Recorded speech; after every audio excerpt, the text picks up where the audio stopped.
ओफो, ये रेस्टोरेंट का मैं क्या करूं? इनको और कहीं नहीं जाना। रोज़ सुबह मेरे ही विंडो पे आ जाते हैं और कोकड़ो कॉ करके मेरी नींद तोड़ देते हैं। अगर पिताजी ने इनको नहीं पाला होता ना तो मैं तो इनका चिकन फ्राई करके खा जाता। ओहो, थसटी फील हो रहा है। पर माँ तो मेरे सिरहाने कभी वाटर का गिलास भी नहीं रखती है। अब मुझे आंगन में जाना पड़ेगा क्योंकि माँ तो इंजीनियर बन के किचन को आंगन में ही बनाया है। अरे रोज़ मुझे जाना पड़ता है आंगन तक पानी पीने के लिए। इसका तो कुछ करना पड़ेगा। अरे बेटा किशन, तू अभी जगा क्या? कब से तुझे जगा रही थी। ओफो, सच में तू बहुत ही ज़्यादा आलसी हो रहा है दिन ब दिन। अच्छा देख, बारिश आ रहा है बेटा, मैं खेत की ओर जा रही हूँ। टमाटर लगाया है ना, उनकी देखभाल करनी है। और हाँ सुन, तेरे लिए 2 पराठे बना के रखे हैं और छाछ भी बना के रख दिया है, खा लेना बेटा। माँ, अब तुमने खाना बना ही दिया है तो मुझे परोस के भी जाओ। अच्छा सुनो माँ, अभी तो बारिश आने वाली है और तुम्हें क्या ज़रूरत इतना दूर अभी उस खेत में जाने की? वो खेत तो पहाड़ी के पीछे है। चाचा भी ना, छी क्या किया, हिस्सेदारी में इतना अच्छा खेत खुद तो ले लिया और हमको पहाड़ी के पीछे वाला खेत दे दिया।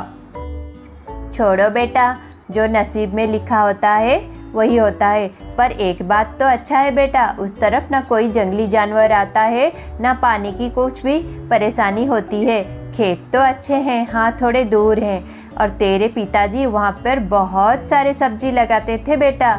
मैं वहाँ पर जाती हूँ तो मुझे अच्छा लगता है। मैं भी उन्हीं की तरह सब्जी लगाती हूँ और मेरा मन बहुत शांति पाता है वहाँ पर। भला काम करके भी किसी को शांति मिलती है? माँ भी बहुत बड़ी लाइन करती है। अरे बेटा, ये ले पूरी और सब्जी खा ले, तेरे मनपसंद की बनाई है। हाँ माँ ठीक है। अरे इतना उखड़ा क्यों है, क्या हुआ? ओहो माँ, क्या बोलूँ, मुझे सब कुछ आता है। पूरे गांव में मैं एक ही लौता हूँ जिसने मैट्रिक फेल किया है माँ। मेरे जितना किसी ने भी पढ़ाई नहीं की है, पर मैं इसी साइकिल में घूमता हूँ। और देखो, वो जो चंदू है उसके पास कितनी बड़ी मोटरसाइकिल है और वो 5वीं फेल है। पिताजी जब थे तो मैंने उनको कितना बोला था एक मोटरसाइकिल देने के लिए, पर उन्होंने तो कभी मेरी बात नहीं सुनी। जब इस साइकिल को चला कर जाता हूँ ना तो पूरे विलेज में मुझे बहुत सेम आती है माँ। अरे बेटा, ओ का होता है? अरे माँ, मुझे शर्म आती है बहुत इस साइकिल में जाने से। तुझे तो घर की हालत पता है ना, जब तेरे पिताजी थे तो थोड़े पैसे आते थे, पर जब से वो गए कोई काम धंधा नहीं, कुछ नहीं। मैं तो वो जो खेती से थोड़ा बहुत सब्जी उगते हैं उसी से ही घर का खर्च चलाती हूँ। और तू तो 24 साल का हो गया है पर घर की कोई जिम्मेदारी नहीं लेता है। किसान का बेटा होकर तुम इतने आलसी हो। पता है किसान कितने मेहनती होते हैं? पर मैं क्या बोलूँ तुझको, पता है गांव भर में भी बातें होने लगी है। हर कोई तुझे नल्ला और आलसी बोलते हैं। मुझे भी बहुत डेम होता है बेटा। अरे माँ, ओ डेम नहीं, सेम होता है। हाँ वही सेम। अच्छा सुन बेटा, मैंने गोवर्धन भैया से बात कर ली है। उसके किराने की दुकान है ना, वो तुमको वहाँ पर नौकरी देने के लिए तैयार हो गए। कुछ नहीं काम करना बेटा, बस सामान लोगों को देना है, ग्राहकों को देना है अच्छे से। इतना तो कर ही लोगे ना। 1500 रुपये देने के लिए बोला है और हम दोनों के लिए वो काफ़ी है बेटा। और तू बड़ा भी तो हो रहा है, तेरी शादी भी करनी है मुझे। कितना दिन मैं अकेले घर का काम करूँ? कल ही तुम जाना और दुकान में काम करने लगना। हे भगवान, माँ ये क्या बोल रही है? उस गोवर्धन अंकल के दुकान में तो बहुत भीड़ होती है, मैं तो पागल हो जाऊंगा। भैया मुझे 2 डजन देना, अंडे दे देना, मुझे 1 किलो आटा दे दो, 3 किलो आलू ही दे दो, आलू दे दो भैया, 2 चॉकलेट देना, दे दो, 1 मिक्सचर का पैकेट दे दो। हे भगवान, ये सपना था, पर ये सपना तो आज सच हो जाएगा। नहीं, गोवर्धन अंकल जी के दुकान में इतना भीड़ होता है, उतना काम करना पड़ेगा। किसी को आलू, किसी को बैंगन, किसी को चावल। नहीं, मुझसे ये नहीं होता, कुछ ना कुछ करना पड़ेगा। पर माँ तो नहीं सुनेगी। वो जिस तेवर से बोल रही थी, मुझे तो लगता है कुछ करना ही पड़ेगा, पर क्या करूँ? अरे बेटा किशन, जल्दी उठ। सुन, थोड़ा किराने के दुकान में जा जल्दी से। अरे माँ, इतने सुबह सुबह, और मैं तो बोलना चाहता था कि अरे तो सुन तो ले मेरी बात। सुन, मैं जो बोल रही हूँ वो सब लेकर आना। 2 किलो आटा, 3 किलो बेसन, 1 किलो शक्कर और माँ इतना सारा सामान? हाँ बेटा, मेरे पास 500 रुपये ही थे, पर ये सामान लाना ज़रूरी है। इतने सालों बाद मेरी दोस्त आई है, मेरी प्यारी सहेली चमेली। अरे चमेली मौसी आई है? हाँ, और उसकी बेटी आई है। वो कुछ सोनार के पास कुछ काम था ना, यहाँ पर कुछ जेवर बनाने के लिए आई है बेटा, उसकी बेटी के लिए। हमारे गांव का सोनार बहुत अच्छा जेवर बनाता है ना, तो वो कुछ 2-4 दिन हमारे घर में रहेंगे। तो अच्छा नहीं लगता ना, वो तो बहुत खाते पीते घर के हैं बेटा। हमारी घर की हालत किसको क्या दिखेगी। इतने दिनों बाद आई है। तुम जाकर जल्दी से गोवर्धन मामा की दुकान से सामान लेकर आ जाओ। हाँ माँ, मैं अभी जाता हूँ। चंपा की बचपन की सहेली चमेली और उसकी बेटी राधा कुछ दिन के लिए चंपा के घर रहने आते हैं। चमेली की बेटी राधा बहुत ही अच्छी है और देखने में बहुत ही सुंदर। किशन उसको देखते ही पसंद करने लगता है। अरे रे बेटी, मुझे अच्छा नहीं लगता। तुम तो मेहमान हो और तुम खाना बना रही हो रसोई में आकर। तो क्या हुआ माँ जी, घर में मैं हमेशा बनाती हूँ खाना, और आपको मेरे हाथ का खाना बहुत अच्छा लगेगा। मैंने आपके लिए खाना परोस दिया है, आप आकर खा लीजिए। हाँ, तुमने रात का खाना भी बहुत अच्छा बनाया था राधा। आप रोज ऐसे इतने देर से उठते हैं क्या? अरे नहीं, वो मैं कल खेत में गया था ना, मैं बहुत सारा सब्जी लगाया है और बहुत सारे टमाटर भी लगाए हैं। तो तुमको तो पता है खेत में कितना काम करना पड़ता है। मैं थोड़ा थक गया था, इसीलिए ज़्यादा देर सो गया। मुझे खेती बहुत पसंद है। वैसे मेरे पिताजी व्यापार करते हैं, पर मुझे हरा भरा खेत देखना बहुत पसंद है। आपने क्या क्या सब्जी लगाए हैं अपने खेत में? अरे बहुत सारे सब्जी लगाए हैं, जैसे कि टमाटर, भिंडी, बैंगन। अरे बहुत प्यारे लगते हैं खेत। मुझे भी खेती से बहुत प्यारे। मैं तो बहुत ध्यान रखता हूँ अपनी खेती का, अपनी सब्जियों का। तुमको पता है राधा, वो जो पहाड़ी है ना, उसके पीछे है हमारी खेती, बहुत दूर। रोज मैं चल के जाता हूँ उनका ध्यान रखने के लिए, खेती करने के लिए। अरे वाह, आप तो बहुत ही ज़्यादा कर्मठ हो, बहुत ही मेहनती हो। हाँ, वो तो मैं हूँ। अरे मैंने अपनी इज्जत बचा ली। अगर वो जान जाती ना मेरे बारे में, तो वो तो मेरी बिल्कुल रेस्पेक्ट ही नहीं करती। क्या करूँ मैं? कल सुबह से मुझे तो उसको दिखाना ही पड़ेगा कि मैं कितना हार्डवर्किंग हूँ, मेहनती हूँ। नहीं तो वो तो मेरी इज्जत ही नहीं करेगी। राधा के सामने खुद को मेहनती दिखाने के लिए किशन सुबह सुबह उठकर अपने माँ के साथ खेत में जाता है काम करने। अरे बेटा, तुझसे ये काम क्या हो पाएगा? मैं तो तुझे बोला था ना, गोवर्धन भैया से मैंने बात की थी, उन्हीं के दुकान में काम कर ले। तू इतना दूर कहाँ आएगा? कुछ दिन बाद ये खेत में बेच दूंगी, दिल पर पत्थर रख कर, क्योंकि तू तो ये सब नहीं कर पाएगा। ओहो माँ, तुम इतना इमोशनल क्यों हो रही हो? चलो देखते हैं। मैंने बोला था ना, तू थक जाएगा, ये इतना दूर है घर से। माँ, तुम रोज़ इस रास्ते से आती हो जाती हो, तुम थकती नहीं हो क्या? और आकर तुम घर में खाना भी बनाती हो। तब किशन को एहसास होता है कि उसकी माँ घर चलाने के लिए कितना मेहनत करती है। खेत पूरा हरा भरा दिखता है और उसमें बहुत सारे सब्जियां उग गए हैं। फिर जब वो अपना खेत को देखता है तो वो बिल्कुल ही स्तब्ध हो जाता है। बेटा किशन, इस तरफ आओ, देखो हमारी टमाटर की खेती। माँ, ये सब तुमने किया है अकेले? हाँ बेटा, जो भी मैंने तुम्हारे पिताजी से सीखा है वैसा ही किया है।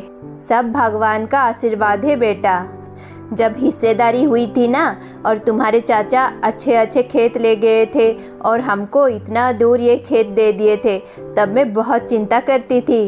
पर हाँ, यहाँ पर कोई जानवर नहीं आता और पानी का भी कोई परेशानी नहीं होती है बेटा, इसीलिए ये जगह बहुत ही बढ़िया है। हाँ, थोड़ा दूर है तो उससे क्या, भगवान जो भी करते हैं अच्छा करते हैं, है ना?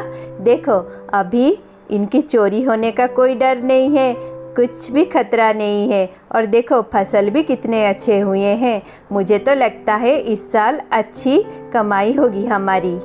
ये सब देखकर किशन बहुत ही पश्चाताप करने लगता है और वो उस दिन उसके माँ के साथ बहुत कड़ी मेहनत करता है और खेती करने के बाद उसके मन में अजब सी शांति आती है और उसके आँखों में खुशी के आंसू आ जाते हैं।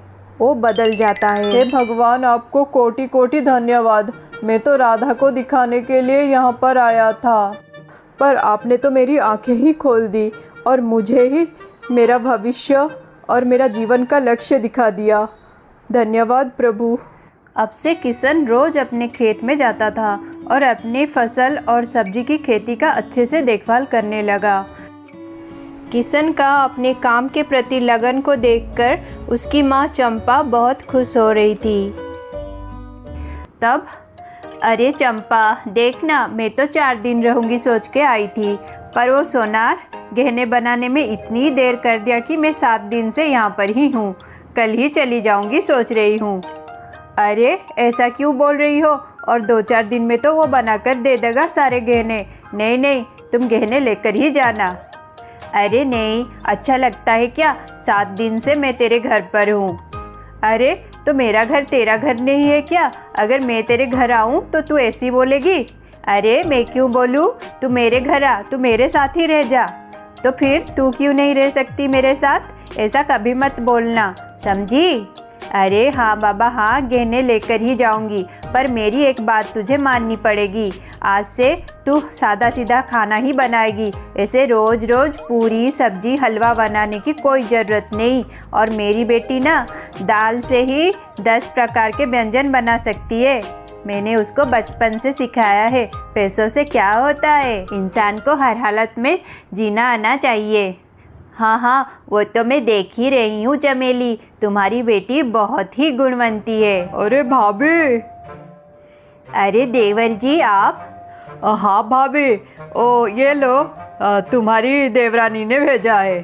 अरे ये लोग तो कभी मेरा हालचाल पूछने नहीं आते हैं, कभी कुछ लेते देते नहीं, और आज इतना सारा मिठाई भेजे हैं। ज़रूर कुछ बात होगा। देवर जी ये सारे मिठाई लाए हो आप? अरे भाभी, किशन को बहुत पसंद है ना मिठाई। मैं तो उसका चाचा हूँ, बचपन से कितना मेरे गोदी में खेला है वो। आज मुझे बहुत दिल किया, इसलिए मिठाई लेकर आ गया। अच्छा भाभी, वो आपकी सहेली आई हैं, चमेली भाभी, कहाँ पर है? अरे हाँ, वो तो बहुत सालों बाद आई है, अंदर है। क्यों, कुछ काम था क्या देवर जी? हाँ भाभी, उन्हीं से ही तो कुछ काम था, पर उनको मत बुलाइए, मैं आपको बोल देता हूँ। आप उनसे बात कर लीजिएगा इस विषय में। हाँ हाँ देवर जी बोलिए। भाभी, आपको तो पता है भाभी, हम चंदू के लिए लड़की देख रहे हैं। मेरा बेटा बहुत होनहार है, 5वीं फेल है, और पैसों की तो कुछ भी कमी नहीं है हमारे घर में। आपको तो सब पता है मेरे परिवार के बारे में। मैं चाहता था कि आपकी जो सहेली है उसकी बेटी राधा से मेरे बेटे चंदू की शादी हो जाए। पूरे गांव भर में राधा की बहुत तारीफ हो रही है भाभी, तो चंदू के लिए रिश्ता अच्छा रहेगा। और हमारा परिवार जैसे खानदानी है और पैसों की कमी नहीं, उनका भी तो ऐसा ही है। तो आप बात कर लेना भाभी, आप उनसे इस बारे में बात कर लीजिए, फिर मुझे बुला लेना भाभी। अरे मैं तो अपने किशन के लिए राधा को पसंद किया है और किशन भी राधा को पसंद करने लगा है, पर मैं अब क्या करूं? हमारे परिवार से ज़्यादा अच्छा तो मेरे देवर जी का परिवार है। उनके पास पैसों की कोई कमी नहीं, हमारे पास तो उतना पैसा नहीं है। शायद चमेली उनको ही पसंद करेगी। छोड़ो, जो नसीब में है, भगवान जी जो करेंगे ठीक करेंगे। मैं जाकर चमेली से ये बात बोल देती हूँ। अरे ये क्या बोल रही हो? नहीं नहीं नहीं, मैं अपनी बेटी की शादी उनके वहाँ कभी भी ना करूँ। मैं तो कुछ और सोच रही थी चंपा। मैं चाहती थी तुम मेरी सहेली नहीं, तुम मेरी समधन बनो। अरे मैंने तुम्हारा परिवार देखा, तुम्हारा बेटा लाखों में एक है। इतना अच्छा लड़का इस ज़माने में कहाँ मिलेगा? और तुम माँ हो के अपने बेटे का मन नहीं जान पा रही हो? मैं तो माँ हो के अपनी बेटी का मन पूरा जान लिया है। मैं अपनी बेटी राधा का हाथ किशन के हाथ में ही दूंगी। किशन मेहनती है, देखना उसके पास पैसे भी बहुत जल्दी आ जाएंगे। कुछ दिनों बाद, अरे माँ, पता है टमाटर के दाम कितने बढ़ गए। हे भगवान, और हमारी इतनी बड़ी टमाटर की खेती। अरे बेटा, क्या बोल रहे हो? हाँ माँ, मैं तो अब राजा बन जाऊंगा और तुम मेरी राजमाता। और राधा महारानी बनेगी बेटा। किशन अपने टमाटर बेचकर बहुत धनी बन जाता है और वो पैसे सिर्फ अपने ऊपर नहीं, गरीबों को भी दान धर्म करता है और अच्छे से रहता है।